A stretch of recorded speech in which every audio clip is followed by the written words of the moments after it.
সুপ্রিয় দর্শক, আসসালামু আলাইকুম। তো আজকে আমরা একজন রোগীর একটা সমস্যা নিয়ে কথা বলবো।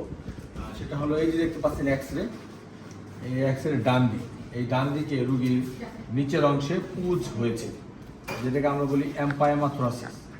তো এই পুঁজকে বের করার যে কায়দা সেটা আজকে আমরা করব। এই পুঁজকে বের করতে হলে আমাদেরকে একটা বিশেষ ধরনের নল ব্যবহার করতে হয়। এই দেখেন, এই যে নল, ফোকাস করে এখানে।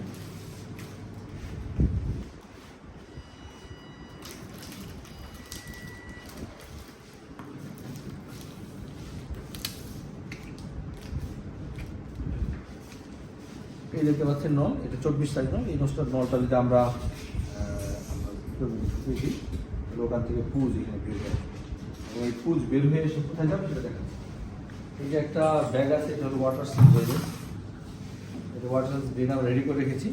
এটাতে সংযোগ দিলেই এই ওয়াটার সিল ব্যাগের মধ্যে পুঁজ আসবে, তারপর পুঁজ পরিষ্কার করে আবারও এবং সুন্দর নর্মাল স্যালাইন দিয়ে আর পুঁজ বের করে দিব।